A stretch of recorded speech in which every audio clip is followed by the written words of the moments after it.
Good morning, plus one class. Today we are going to start our next topic, that is concepts of systematics. So, systematic is defined as the scientific study that attempts to recognize, describe, name and arrange the diverse organism. कि systematic है, जो systematic क्या है, scientific study है जो किस पे attempt करती है कि जो डाइवर्स ऑर्गेनिज्म हैं ऑन दिस अर्थ, उन डाइवर्स ऑर्गेनिज्म को रिकॉग्नाइज करना, उनको डिस्क्राइब करना, उनको नेमिंग देना और उनको अरेंज करना, एक ऑर्डर में उनको अरेंज करना on the basis of unique features of species and groups, कि जो ऑर्गेनिज्म हैं उस ऑर्गेनिज्म की कौन सी स्पीसीज है, किस ग्रुप से वो बिलोंग करते हैं, उन सभी ऑर्गेनिज्म को रिकॉग्नाइज करना, उनको डिस्क्राइब करना, उनको नेमिंग करना और उनको अरेंज करना। इस सभी को हम क्या बोलते हैं, इस सभी की साइंटिफिक स्टडी को हम बोलते हैं systematics. Systematic includes the following four field. अब सिस्टमैटिक्स है जो सिस्टमैटिक इंक्लूड करता है चार फील्ड को। कौन कौन से हैं इसमें? आइडेंटिफिकेशन, कि हमने कोई भी ऑर्गेनिज्म लिया, उस ऑर्गेनिज्म को कंप्लीट आइडेंटिफाई करना, कौन सा ग्रुप है, कौन सी स्पीसीज है, that comes under the identification. Then classification, उस ऑर्गेनिज्म को पूरा क्लासीफाई करना, उसकी डिटेल्स को अंडरस्टैंड करना, that is classification. And next third field is nomenclature, उस ऑर्गेनिज्म के फीचर्स को देखते हुए उसको नेमिंग देना, that is known as nomenclature.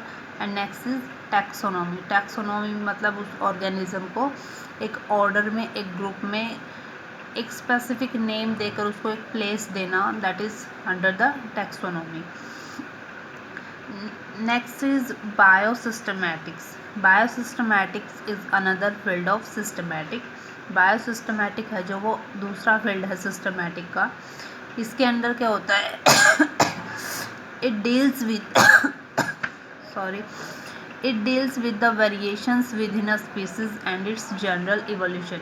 इस बायोसिस्टमैटिक्स में क्या होता है कि कोई भी स्पीसीज है, उस स्पीसीज है या ग्रुप से, उस स्पीसीज और ग्रुप में क्या वेरिएशंस आ रही है, उस वेरिएशंस को डील करता है कि जब उस स्पीसीज का इवोल्यूशन हो रहा है तो उस इवोल्यूशन के टाइम उस स्पीसीज में क्या क्या वेरिएशंस आ रही हैं, तो उस वेरिएशन से ये क्या करता है, बायोसिस्टमैटिक डील करता है। Now first field of systematic, that is identification. So identification is defined as, or identification is aimed at finding the correct name and proper position of an organism in the already established plan of classification.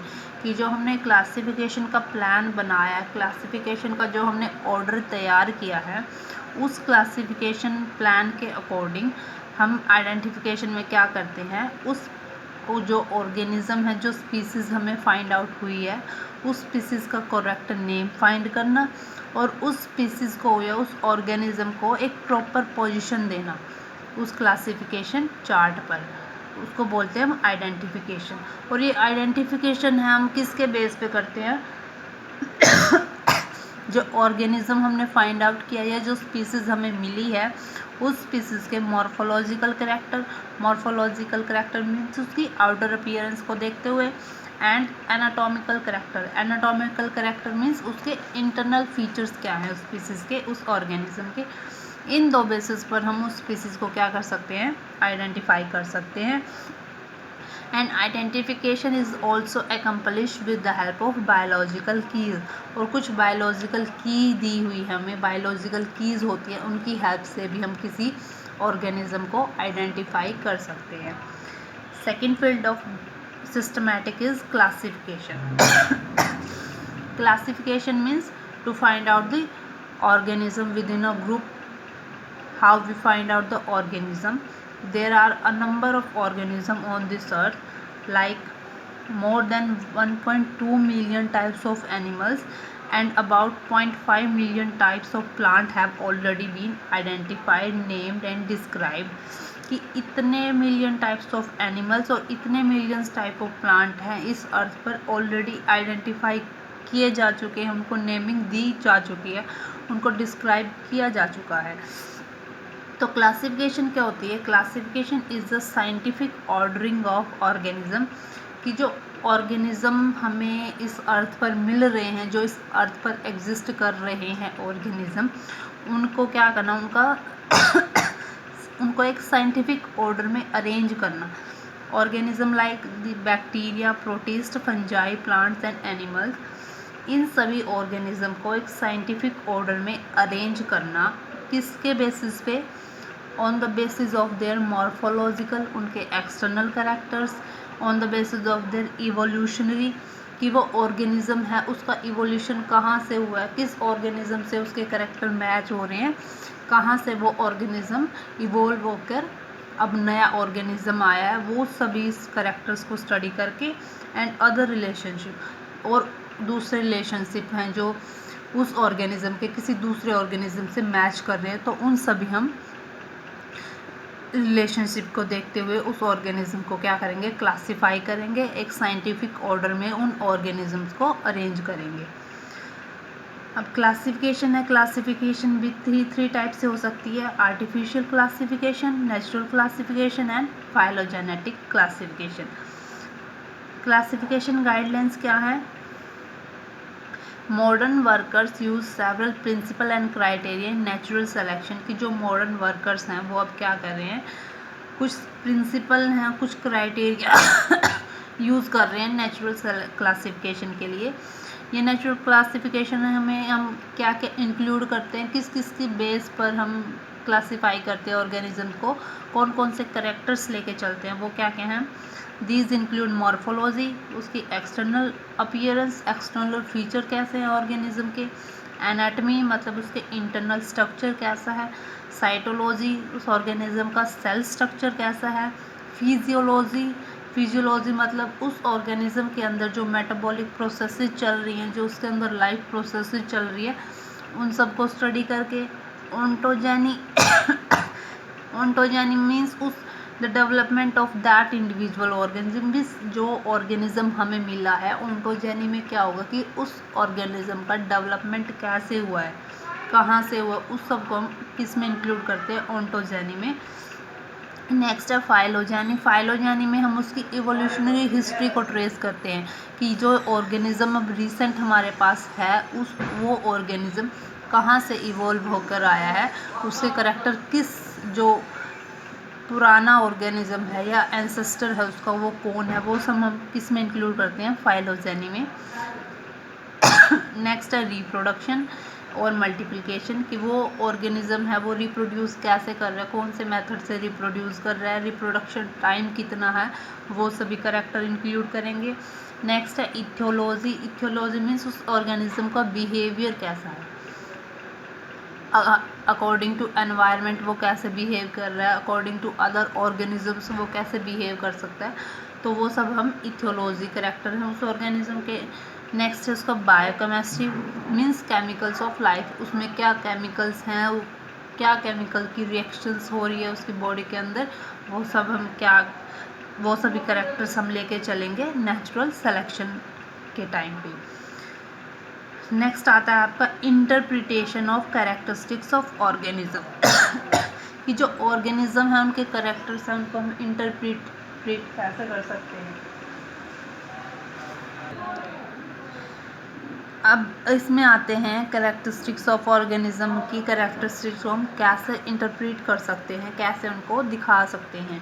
तो 3 basis पे हैं इसके: ancestral character, derived characters and conservative characters. तो ancestral characters कौन से होते हैं?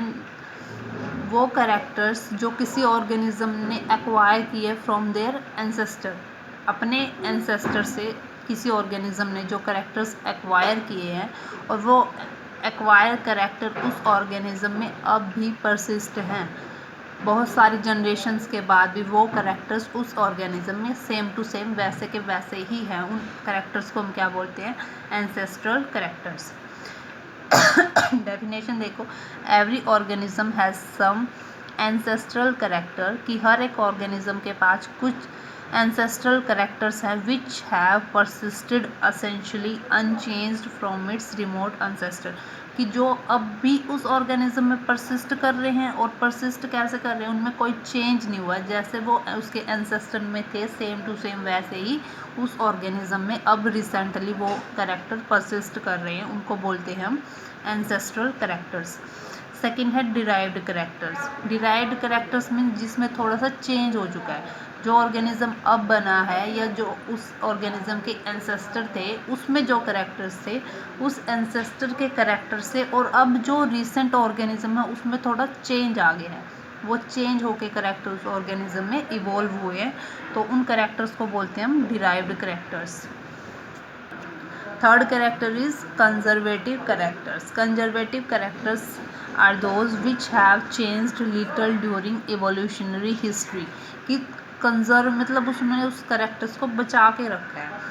Conservative characters वो कैरेक्टर्स होते हैं जिसमें थोड़ा सा चेंज हुआ है इवोल्यूशनरी टाइम के, जब उस ऑर्गेनिज्म में इवोल्यूशनरी चेंज हो रहा था, तो उस टाइम उस ऑर्गेनिज्म के एंसेस्टर के कैरेक्टर से लेकर जो रिसेंट ऑर्गेनिज्म उसमें लिटिल चेंज हुआ है, उसने उस एंसेस्टर के कैरेक्टर को कंजर्व तो करके रखा है, लेकिन सेम टू सेम वैसे नहीं कंजर्व किया जैसे उसके एंसेस्टर में थे, थोड़ा सा चेंज हो चुका है उन कैरेक्टर्स में, तो उन कैरेक्टर्स को हम बोलते हैं conservative characters. These characters often cannot undergo much change if the organism is to survive, कि ये कैरेक्टर क्या होते हैं, ज़्यादा इनमें चेंज नहीं आता, बस थोड़ा सा लिटिल चेंज होता है अगर ऑर्गेनिज्म सर्वाइव कर रहा है तो। They are therefore useful for define the various taxa, इसलिए ये यूज़फुल किस लिए कि जो अलग अलग टैक्सा हैं उनको डिफाइन करने के लिए यूज़फुल है। एग्जाम्पल क्या आते हैं आपके कंजर्वेटिव कैरेक्टर में, डेंटल फीचर और एम्ब्रियोनिक डेवलपमेंट है, वो किसके एग्जांपल है, कंजर्वेटिव कैरेक्टर्स के हैं। जो एंसेस्टर में जो डेंटल फीचर थे, जो एंसेस्टर का एम्ब्रियोनिक डेवलपमेंट था, वही अब रिसेंट का एम्ब्रियोनिक डेवलपमेंट, बस उसमें लिटिल चेंज हुआ है, कंजर्व करके रखा है लेकिन थोड़े से वो मॉडिफाई हो गए, तो उनको बोलते हैं हम कंजर्वेटिव कैरेक्टर्स। नेक्स्ट टर्म आती है आपकी होमोलॉजी। होमोलॉजी क्या होता है, होमोलॉजी में होता है कि जो डिफरेंट ऑर्गेनिज्म इवॉल्व हुए हैं उन ऑर्गेनिज्म का इंटरनल स्ट्रक्चर सेम है, लेकिन वो इंटरनल स्ट्रक्चर और उनका डेवलपमेंट ओरिजिन, कि वो ऑर्गेनिज्म जहाँ से भी डेवलप हुए हैं, मान लो कि ये एंसेस्टर है, इस एंसेस्टर से बहुत सारे ऑर्गेनिज्म क्या हो गए, इवॉल्व हो गए। इन सभी ऑर्गेनिज्म का क्या है, जो इंटरनल स्ट्रक्चर है और इनका डेवलपमेंटल ओरिजिन है, वो इन सभी ऑर्गेनिज्म का क्या होगा, सेम होगा, लेकिन जो इवॉल्व होके नया ऑर्गेनिज्म बनेगा तो वो नए ऑर्गेनिज्म क्या हैं, वो डिफरेंट फंक्शन परफॉर्म करेंगे,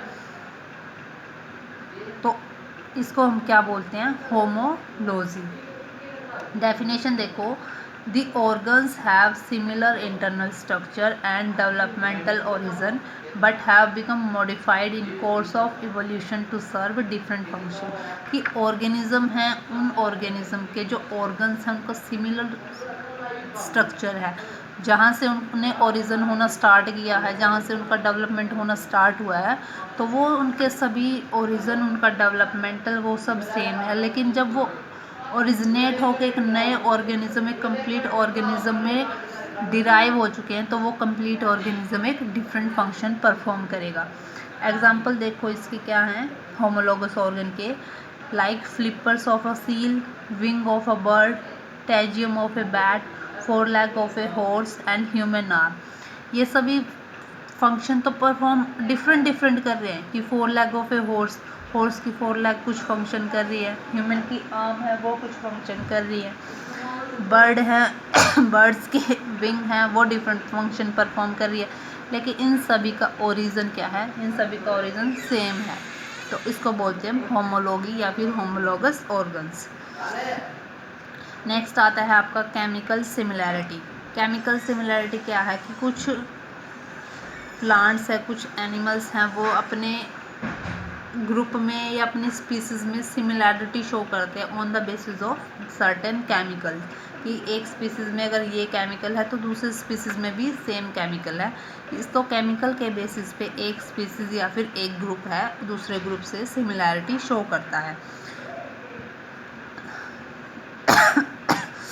This criteria is widely used for determining relationship among plants, as the latter often produce characteristic chemical. For example, all the plants have a water soluble red pigment, कि सभी plant के पास क्या है, एक water soluble red pigment है जिसको क्या बोलते हैं, बीटा साइनिन बोलते हैं, जो कहाँ मिलता है, found in the beetroot and can be safely placed in same group.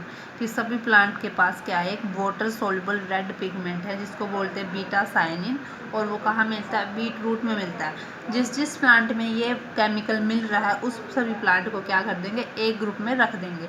तो इस केमिकल सिमिलैरिटी के बेसिस पे क्या है, एक ग्रुप बना दिया ऑर्गेनिज्म का, कि ऑर्गेनिज्म का ले लो या प्लांट का ले लो, तो केमिकल सिमिलैरिटी के बेसिस पे ऑर्गेनिज्म को क्या है, उनको ग्रुप किया गया, उनको डिवाइड किया गया।